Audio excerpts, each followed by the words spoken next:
ജെയ്മെയിൻ എക്സാമിന് all India rank 29 Kerala first റാങ്കും നേടി ആഷിഖ് സ്റ്റനി എന്ന ഞങ്ങളുടെ വിദ്യാർത്ഥി ബ്രില്യൻ സ്റ്റഡി സെൻറ്ററിന് അഭിമാനമായി മാറി. ആഷിഖ് സ്റ്റനി അഭിനന്ദിക്കാനായി brilliant study centre director George സാറും കോർഡിനേറ്റേഴ്സും അധ്യാപകരുമെല്ലാം ആഷിഖിനെ സന്ദർശിച്ചു.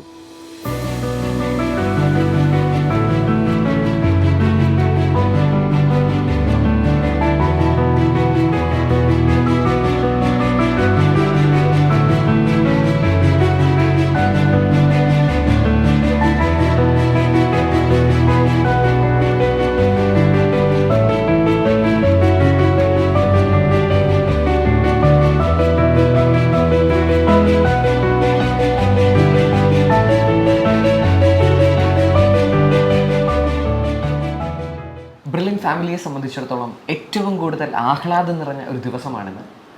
ജെയ്മെയിൻ 2023 റിസൾട്ട് പ്രഖ്യാപിച്ചു. അതെ, ഞങ്ങളുടെ സ്വന്തം ആഷിഖ് സ്റ്റനി ജെയ്മെയിൻ എക്സാമിന് ഓൾ ഇന്ത്യ തലത്തിൽ 100% സ്കോറോടുകൂടി 29ാം റാങ്ക് നേടിയിരിക്കുകയാണ്. ആഷിഖ് സ്റ്റനിക്കും അതോടൊപ്പം തന്നെ ഫാമിലിക്കും മൊത്തം ആദ്യം തന്നെ ഞങ്ങൾ എല്ലാവിധ ആശംസകളും നേരുന്നു. 7ാം ക്ലാസ് മുതൽ പാലാ ബ്രില്യൻറ്റിലെ വിദ്യാർത്ഥിയാണ് ആഷിഖ് സ്റ്റനി. കഴിഞ്ഞ 6 വർഷങ്ങളായി എൻട്രൻസ് എക്സാമിന് വേണ്ടി കഠിനമായി തയ്യാറെടുക്കുകയാണ്. ഈ ഒരു വിജയത്തിൻ്റെ ഈ നിമിഷത്തിൽ എങ്ങനെ വിലയിരുത്തുന്നു കഴിഞ്ഞ 6 വർഷത്തെ പരിശ്രമങ്ങളെ? എൻ്റെ കേസിലാണെങ്കിൽ ഞാൻ ബ്രില്യൻറ്റിൽ 7ാം ക്ലാസ് തൊട്ട് ഫൗണ്ടേഷനിൽ പഠിക്കുന്നുണ്ട്. സോ സാറ് പറഞ്ഞാൽ 6 വർഷമുണ്ട് ടോട്ടൽ. ലൈക്ക് ഏറ്റവും സീരിയസ് ആയിട്ടുള്ള പ്രിപ്പറേഷൻ 11-12 തുടങ്ങിയത്. എന്നാലും ഫൗണ്ടേഷൻ തൊട്ടേ ഉണ്ടായിരുന്നു. അപ്പം തൊട്ടേ ബ്രില്യൻറ്റിൻ്റെ ഒരു സപ്പോർട്ടും പിന്നെ ടീച്ചേഴ്സിൻ്റെ ഫ്രണ്ട്സിൻ്റെ എല്ലാവരുടെയും സപ്പോർട്ട് ഉണ്ടായിരുന്നു. പിന്നെ ഇപ്പം ഏറ്റവും ഇമ്പോർട്ടൻ്റ് ആയിട്ട് അതിൽ റിസൾട്ടിനെ ഇൻഫ്ലുവൻസ് ചെയ്തത് ഈ +1 +2 കാലത്തെ പഠനമായിരുന്നു. അപ്പം അതിനെക്കുറിച്ച് പറയുകയാണെങ്കിൽ ബ്രില്യൻറ്റിൻ്റെ തന്നെ ഇൻ്റഗ്രേറ്റഡ് പ്രോഗ്രാമിലായിരുന്നു ഞാൻ പങ്കെടുത്തത്. അപ്പം അവരുടെ ക്ലാസ്സസ്, റെഗുലറായിട്ടുള്ള ക്ലാസ്സസ്, എക്സാംസ്, പിന്നെ അതിൻ്റെ ഡിസ്കഷൻ ക്ലാസ്സസ്, പിന്നെ ഡൗട്ട് ക്ലിയറൻസസ് അതൊക്കെ പ്രൊവൈഡ് ചെയ്തായിരുന്നു.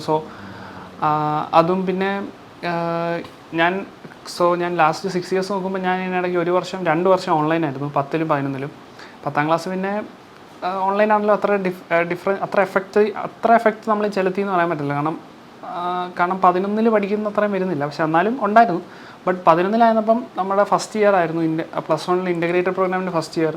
അപ്പം അത് ഓൺലൈനായിട്ട് വന്നു. അപ്പം ഓൺലൈനാണെന്ന് വെച്ചൊന്ന് നമുക്കിപ്പോൾ പഠിക്കാൻ പറ്റത്തില്ല. എന്നാലും ഏതാണ് ഏറ്റവും കൂടുതൽ ഇഷ്ടപ്പെട്ടത്? ഓൺലൈൻ പഠന രീതിയാണോ അതോ ഓഫ്ലൈൻ ആണോ? ഓഫ്ലൈൻ രീതി തന്നെയാണ്. ഓഫ്ലൈനാണ് ഏറ്റവും മികച്ചത്. അതെ, കാരണം ഞാൻ അതാ പറയുന്നത്, ഈ +1 പഠിച്ചതിലും നന്നായിട്ട് എനിക്ക് തോന്നിയത് +2 ഓഫ്ലൈനായിട്ട് വന്നപ്പോഴാണ്. ഇൻ്റഗ്രേറ്റഡ് പ്രോഗ്രാമിൻ്റെ എല്ലാ ഫെസിലിറ്റീസും, അതായത് ഇപ്പോൾ ലൈബ്രറിയാണ്, അവിടെ പോയി ചെയ്താലേ നമുക്ക് ഡൗട്ട് ക്ലിയറൻസ് നടത്തുമ്പോൾ ടീച്ചേഴ്സിനോട് ലൈവായിട്ട് ഇൻട്രാക്ട് ചെയ്താലേ അതിൻ്റെ ഒരു അതെ ഫുള്ളായിട്ടുള്ള ബെനിഫിറ്റ് കിട്ടത്തുള്ളൂ.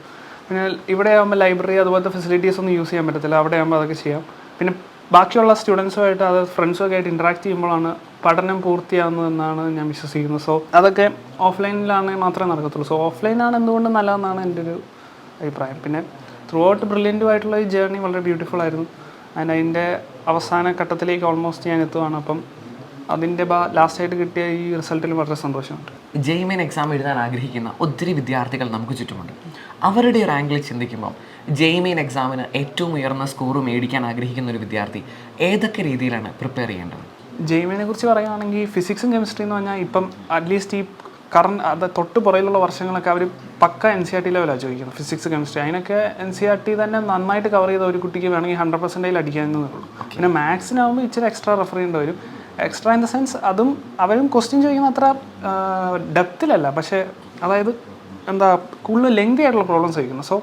ജെയ്മെയിന് മെയിനായിട്ട് വരുന്നത് എന്താണെന്ന് വെച്ചാൽ നമ്മൾ NCERT പ്രോപ്പറായിട്ട് ഫിസിക്സ്, കെമിസ്ട്രി കവർ ചെയ്യുക, മാത്സിന് അത്യാവശ്യം നന്നായിട്ട് പ്രോബ്ലംസ് ചെയ്ത് പഠിക്കുക, എന്നിട്ട് എക്സാമിൻ്റെ സമയത്ത് ടൈം പ്രോപ്പറായിട്ട് മാനേജ് ചെയ്യുക. അതായത് കെമിസ്ട്രി, ഫിസിക്സ് കുറച്ച് സ്പീഡിൽ ചെയ്തിട്ട് അതിൽ കിട്ടുന്ന കുറച്ച് സമയം എടുത്ത് മാത്സിൽ ഇട്ട് കൊടുക്കുകയാണെങ്കിൽ ജെയ്മെയിന് സൂപ്പർ റാങ്ക് കിട്ടും, ഉറപ്പായിട്ടും കിട്ടും. അതായത് ആ ഒരു ടൈം മാനേജ്മെൻറ്റാണ് അതിനകത്ത് മെയിനായിട്ട് വരുന്നത്. അപ്പോൾ പിന്നെ അത് എങ്ങനെ ചെയ്യാമെന്ന് വിചാരിച്ചാൽ, ഇപ്പം ഞാനിപ്പോൾ ബ്രില്യൻറ്റിൽ ഉണ്ടായിരുന്നതുകൊണ്ട് തന്നെ എനിക്ക് ബ്രില്യൻറ്റ് അതിനാവശ്യമായ മെറ്റീരിയൽസ് പ്രൊവൈഡ് ചെയ്തായിരുന്നു. NCERTയുടെ കൂടെ തന്നെ അത് നന്നായിട്ട് റെഫർ ചെയ്യുമ്പോൾ, അതായത് അത് ഒപ്പം വെച്ച് പോകുമ്പോൾ, അതായത് ഞാനിപ്പോൾ പഠിക്കുകയാണെങ്കിൽ ഇപ്പം ഒരു ചാപ്റ്റർ വായിക്കുമ്പോൾ ഞാൻ അതിൻ്റെ ഒപ്പം തന്നെ ബ്രില്യൻറ്റ് തന്ന മെറ്റീരിയലും വെക്കും. അപ്പം ആ ഒരു പോർഷൻ കവർ ചെയ്യുമ്പോൾ NCERTയിൽ ഇപ്പോൾ ഇത്രയേ ഉള്ളെങ്കിൽ, ഒരു പാരഗ്രാഫേ ഉള്ളെങ്കിൽ ബ്രില്യൻറ്റിൽ മെറ്റീരിയൽ എക്സ്ട്രാ കൂടെ കാണും. അപ്പോൾ അത് ഒരുമിച്ച് വായിച്ചു പോകും. പിന്നെ അതിനകത്ത് ഇത് ജെയ്മെയിൻ പ്രീവിയസ് ഇയർ പേപ്പേഴ്സൊക്കെ നമ്മൾ അനലൈസ് ചെയ്യും. അപ്പോൾ അതിനകത്ത് ഇമ്പോർട്ടൻ്റ് ആയിട്ട് വരുന്ന പോയിൻറ്റ്സിനെ കുറിച്ച് ബ്രില്യൻറ്റിൻ്റെ ബുക്സിലൊക്കെ എക്സ്ട്രാ ആയിട്ട് വരുന്നതും കൂടെ അതിൻ്റെ കൂടെ NCERT തന്നെ മാർക്ക് ചെയ്ത് വെക്കുക. പിന്നെ മാത്സ് ഒക്കെ ആകുമ്പം ബ്രില്യൻറ്റ് പ്രൊവൈഡ് ചെയ്ത മെറ്റീരിയൽസ് പിന്നെ ടീച്ചേഴ്സ് അവർ ഭയങ്കര ഹെൽപ്ഫുൾ ആയിരുന്നു. ലൈക്ക് മാത്സിലൊക്കെ ആകുമ്പം നമ്മൾ എന്താ പറയുക അപ്രോച്ച് ചെയ്യുന്നതിന് ഓരോ മെത്തേഡ്സ് ഉണ്ട്. ലൈക്ക് ഒരു പർട്ടിക്കുലർ ക്വസ്റ്റ്യൻ അതായത് അല്ലെങ്കിൽ ഒരു സെറ്റ് ഓഫ് ക്വസ്റ്റ്യൻസിന് ഒരു ഡെഫിനറ്റ് ഫോർമാറ്റ് വേണം. ആ രീതി പോയാലേ അതിന് കിട്ടത്തുള്ളൂ എന്നല്ല, ചിലപ്പോൾ കിട്ടും, പക്ഷേ പ്രോപ്പറായിട്ടുള്ള രീതി അത് അങ്ങനെയാണെങ്കിൽ സമയം ലാഭിക്കാം ആൻഡ് ആൻസറും കിട്ടും. അതാണ് പ്രോപ്പറായിട്ടുള്ള ഫോർമാറ്റ്. ഓരോ ക്വസ്റ്റ്യൻ ആ രീതിയിൽ പോകണം, അതിനനുസരിച്ച് അത് ഫ്രെയിം ചെയ്യുന്നത്. ഇപ്പോൾ ഒരു ക്വസ്റ്റ്യൻ നോക്കിയാൽ അത് ആ രീതിയിൽ ചെയ്യാൻ പറ്റും, വേറെ ലെങ്തി രീതിയിൽ ചെയ്യാൻ പറ്റും. അപ്പോൾ നമ്മൾ നോക്കേണ്ട ആ രീതിയിൽ ചെയ്യാൻ പറ്റുന്നുണ്ടോ. അപ്പോൾ അതിനൊക്കെ സഹായിക്കുന്ന ഒരു ടീച്ചറിൻ്റെ ഗൈഡൻസ് ആണ്. സോ അതും എനിക്ക് ബ്രില്യൻറ്റിൽ നിന്ന് കിട്ടി എന്നത് തന്നെയാണ് അതിലൊരു മെച്ചമായിട്ട് എനിക്ക് തോന്നിയത്. പിന്നെ ബ്രില്യൻറ്റ് മെൻ്റലി ആണെങ്കിലും നമുക്ക് വളരെ സപ്പോർട്ടാണ് തന്നത്. ഉദാഹരണത്തിന് ഇപ്പോൾ പറഞ്ഞാൽ എനിക്ക് ബ്രില്യൻറ്റ് ലൈവ് മീറ്റിംഗ്സ് ഒക്കെ പ്രൊവൈഡ് ചെയ്യും. ലൈക്ക് എങ്ങനെ നമ്മൾ പെർഫോം ചെയ്യണം, ലൈക്ക് ഇതുവരെ സ്റ്റുഡൻസിൻ്റെ പെർഫോമൻസിൽ മാറ്റങ്ങൾ വരുത്തേണ്ടതുണ്ടെങ്കിൽ അതിനെക്കുറിച്ച് പറയാൻ, പിന്നെ അപ്ഡേറ്റ്സ് നമുക്ക് പ്രൊവൈഡ് ചെയ്യാൻ എക്സാംസിനെ കുറിച്ചും. അപ്പം ഇതൊക്കെ നമുക്ക് എനിക്കാണെങ്കിൽ ഇപ്പം എൻ്റെ സെൻറ്ററിൻ്റെ ചാർജ് ഉണ്ടെന്ന ഡയറക്ടർ ജോർജ് സാറാണ്. സോ ജോർജ് സാറും പിന്നെ ബിനിൽ സാറായിരുന്നു ഓവറോൾ കോർഡിനേറ്റർ. ഓവറോൾ മെയിനായിട്ട് നോക്കിക്കൊണ്ടിരുന്ന സാറും പ്രൊവൈഡ് ചെയ്തു. പിന്നെ എൻ്റെ സെൻറ്റർ കോർഡിനേറ്റർ ആയിരുന്ന ശ്രീനാഥ് സാറ്, പിന്നെ എൻ്റെ ക്ലാസ് ടീച്ചർ രാജേഷ് സാറ്, അങ്ങനെ എല്ലാവരും നമുക്ക് മെൻ്റലി നല്ല സപ്പോർട്ടായിരുന്നു. പിന്നെ ആവശ്യമായ ഗൈഡൻസസ് പ്രൊവൈഡ് ചെയ്തു. ലൈക്ക് നമ്മൾ ഫോളോ ചെയ്യേണ്ട സ്ട്രാറ്റജീസ്, ലൈക്ക് നമ്മളെ പഠിക്കാൻ എന്ന് വെച്ചാൽ നമുക്ക് എങ്ങനെ വേണമെങ്കിലും പഠിക്കാം, പക്ഷേ പ്രോപ്പറായ രീതിയിൽ പഠിച്ചാലേ, കാരണം ഒന്നാമത് നമുക്ക് കുറേ കാര്യങ്ങൾ ചെയ്യാനുണ്ട്. ഇപ്പോൾ കേരളത്തിലെ ഒരു സിറ്റുവേഷൻ വെച്ച് നോക്കുകയാണെങ്കിൽ നമ്മൾ 2 വർഷം കൊണ്ടാണ് മാക്സിമം ചില പിള്ളേർ എന്ന് വെച്ചാൽ ലാസ്റ്റ് ക്രാഷൊക്കെ വെച്ച് അറ്റൈൻ ചെയ്യുന്നവരും ഉണ്ട്, ലൈക്ക് പക്ഷേ ഉണ്ട്. അപ്പം നമ്മൾക്ക് മാക്സിമം കിട്ടുന്ന 2 വർഷമാണ്. സോ ആ സമയത്തിനുള്ളിൽ ഇത് അച്ചീവ് ചെയ്യുക എന്ന് പറയുമ്പം നമ്മളൊരു പ്രോപ്പറായിട്ടുള്ളൊരു പ്ലാനിങ്ങിലൂടെ പോയാലേ നടക്കത്തുള്ളൂ. സോ അതൊക്കെ നമുക്ക് പ്രൊവൈഡ് ചെയ്യണമെങ്കിൽ എക്സ്പീരിയൻസ്ഡ് ആൾക്കാരുടെ അടുത്തും നമ്മൾ ഗൈഡൻസ് സ്വീകരിച്ചാലേ സാധിക്കത്തുള്ളൂ. സോ അത് നമുക്ക് ബ്രില്യൻറ്റ് പ്രൊവൈഡ് ചെയ്തു എന്നും നമുക്ക് പറയാം. കാരണം എൻ്റെ ക്ലാസ് ടീച്ചേഴ്സ് ആണെങ്കിലും ഞാൻ ഇപ്പോൾ പറഞ്ഞ പോലെ സെൻട്രൽ കോർഡിനേറ്റ്സ്, ബാക്കിയുള്ള എല്ലാ ടീച്ചേഴ്സും ഡയറക്ടേഴ്സും എല്ലാവരും ആ രീതിയിലുള്ള സപ്പോർട്ടും പ്രൊവൈഡ് ചെയ്തു. പിന്നെ ബാക്കി നമ്മൾ പഠിക്കുക എന്നുള്ളത് നമ്മുടെ ഭാഗത്തുനിന്ന് നമ്മൾ ചെയ്യുക. അപ്പം റിസൾട്ട് സ്വാഭാവികമായിട്ട് നമുക്ക് കിട്ടിക്കോളും. ബ്രില്യൻറ്റ് സ്റ്റഡി സെൻറ്ററിലെ ബോട്ടണി വിഭാഗം അധ്യാപകനായ സ്റ്റെനി സാറിൻ്റെ മകനാണ് ആഷിഖ് സ്റ്റെനി. ഒരു അധ്യാപകനായി ഒരു എൻട്രൻസ് ഫാക്കൽറ്റിയായി വർക്ക് ചെയ്യുന്നു. അതോടൊപ്പം തന്നെ ഈ ഒരു മകൻ്റെ വിജയത്തിലും ഒരുപോലെ അഭിനന്ദനം അർഹിക്കുന്ന നേട്ടം തന്നെയാണ്. സാർ, ഒരു പേരൻറ്റിൻ്റെ പെർസ്പെക്റ്റീവിൽ എങ്ങനെ കാണുന്നു ഈ ഒരു വിജയത്തെ? അല്ലെങ്കിൽ ഒരു വിദ്യാർത്ഥി എങ്ങനെ പഠിച്ചാൽ ആഷിഖ് സ്റ്റെനിയെ പോലെ ഒരു റാങ്കുകാരനായി മാറും?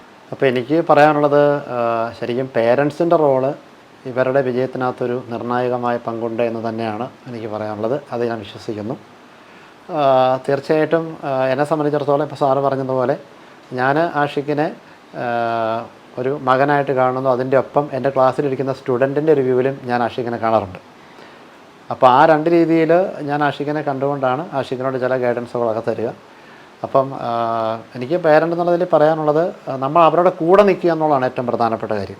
തീർച്ചയായിട്ടും ഏത് സക്സസ് നമ്മളെടുത്താലും ഒരാളൊരു വലിയ ഒരു ടോപ്പ് പൊസിഷനിലേക്ക് വരുന്നതിൻ്റെ മുമ്പ് ഒരുപാട് അപ്പ് ആൻഡ് ഡൗണൊക്കെ ഉണ്ടാകും. അപ്പോൾ ആ അപ്പ് ആൻഡ് ഡൗൺ സംഭവിക്കുമ്പോൾ നമ്മൾ അവരുടെ കൂടെ നിൽക്കുക. പിന്നെ ചെറുതായിട്ട് ഇപ്പോൾ മോഡൽ പരീക്ഷയിലൊക്കെ ചിലപ്പം ആഷിഖിന് റാങ്ക് കുറഞ്ഞു പോകാറുണ്ട്, ചെറുതായിട്ട് കുറയും, ചിലപ്പോൾ കൂടി വരും. അപ്പം റാങ്ക് കുറയുമ്പം നമ്മൾ കുറയുന്നതിൻ്റെ കാരണം ചെറുതായിട്ടൊന്ന് ചോദിച്ചിട്ട്, പക്ഷേ അവരെ പ്രോത്സാഹിപ്പിച്ചുകൊണ്ട് വീണ്ടും നമ്മളവരെ മുന്നോട്ട് കൊണ്ടുവരാൻ സഹായിക്കുക. പിന്നെ അടുത്ത പരീക്ഷയ്ക്ക് റാങ്ക് കൂടുതൽ വരുമ്പോഴും അതിനകത്ത് എക്സൈറ്റഡ് ആകാതെ ഇനി നമുക്ക് മുന്നേറാനുണ്ട് എന്നവരെ നമ്മൾ ബോധിപ്പിക്കുക. പിന്നെ സർവോപരി അവരുടെ കൂടെ നമ്മൾ നിൽക്കുക. അപ്പോൾ പ്രധാനമായിട്ട് അവരുടെ കൂടെ നിൽക്കുക എന്നുള്ളതാണ്. കാരണം നമ്മൾ കൂടെ നിൽക്കുക എന്ന് പറയുമ്പം നമ്മൾ ഈവനിങ് ടൈമിലൊക്കെ പറ്റുന്നിടത്തോളം അവരുടെ പഠന കാര്യങ്ങളൊക്കെ ഒന്ന് ചോദിക്കുക. പിന്നെ അവരുടെ എന്തെങ്കിലും വറീസൊക്കെ ഉണ്ടെങ്കിൽ നമ്മൾ കേട്ടിട്ട് അതിന് പോസിബിൾ സൊല്യൂഷൻ പറയുക. അപ്പോൾ അവരുടെ കൂടെ നിന്ന് നമ്മൾ അവർക്ക് വേണ്ട ഗൈഡൻസ് കൊടുക്കുക എന്നുള്ളത്. അപ്പോൾ ഏറ്റവും പ്രധാനപ്പെട്ട കാര്യം അപ്പ് ആൻഡ് ഡൗൺ തീർച്ചയായിട്ടും ലൈഫിലുണ്ടാകും. അതൊരു നമ്മൾ പരീക്ഷ എഴുതുമ്പോഴും ഉണ്ടാകും. അത് അവരുടെ കൂടെ നിന്ന് മനസ്സിലാക്കി കൊടുക്കുക. എപ്പോഴും ഒരു പോസിറ്റീവ് എനർജി അവർക്ക് കൊടുക്കുക. ഒരിക്കലും ഒരു നെഗറ്റീവ് തോട്ട് അവരിലേക്ക് കൊടുക്കരുത്, പോസിറ്റീവ് എനർജി കൊടുക്കുക. അത് നമ്മൾ ശക്തമായിട്ട് കൂടെ ഉണ്ടാകും. പിന്നെ എനിക്ക് ആസ് എ പേരൻ്റ് എനിക്ക് പറയാനുള്ളത്, ഞാൻ ബ്രില്യൻറ്റിൻ്റെ ഫാക്കൽറ്റി ആയതുകൊണ്ട് അപ്പം ബ്രില്യൻറ്റിൻ്റെ അകത്ത് നിന്നുകൊണ്ട് ഞാൻ നോക്കുമ്പം ബ്രില്യൻ്റ് എന്താണ് സ്റ്റുഡൻസിന് കൊടുക്കുന്നുള്ളത് എനിക്ക് ശരിക്കറിയാം. ഇപ്പം ഞാൻ ബ്രില്യൻറ്റിൻ്റെ ഒരു ഭാഗമല്ലെങ്കിൽ വെറും ഒരു പേരൻ്റായിട്ട് നോക്കുമ്പം എനിക്ക് ശരിക്കൊന്നും മനസ്സിലാകാം. പക്ഷേ ഞാൻ ബ്രില്യൻ്റെ ഭാഗമായതുകൊണ്ട് റിയലി ആം എക്സ്പീരിയൻസിങ് ബ്രില്യൻ്റ് ചെയ്യുന്നത് ബെസ്റ്റ് ഓഫ് ബെസ്റ്റാണ്. അപ്പോൾ എനിക്ക് തോന്നുന്നു ബ്രില്യൻ്റ് പോലെയുള്ള ഒരു നല്ല സ്ഥാപനത്തിൻ്റെ കൂടെ ചേർന്ന് നിന്ന് പേരൻസും മക്കളുടെ കൂടെ ചേർന്ന് നിന്ന് കഴിഞ്ഞാൽ ആഷിഖിന് കിട്ടിയ വിജയം എന്ന് പറയുന്ന ആർക്കും മേടിച്ചെടുക്കാവുന്നതേ ഉള്ളൂ. പിന്നെ ഒരു പ്രോപ്പർ പ്ലാനിങ്ങിലൂടെ പോകുക എന്നുള്ളത് മാത്രമാണ്. അപ്പോൾ അങ്ങനെ നമ്മൾ അവരുടെ കൂടെ നിൽക്കുക, അതാണ് എനിക്ക് പ്രധാനമായിട്ടും തോന്നിയിട്ടുള്ളത്. ആഷിഖിൻ്റെ പഠിത്തത്തിൽ ഏറ്റവും കൂടുതൽ സപ്പോർട്ടായി മെൻറ്ററായി കൂടെ ഉണ്ടായിരുന്നത് അമ്മ ബിനു തന്നെയാണ്.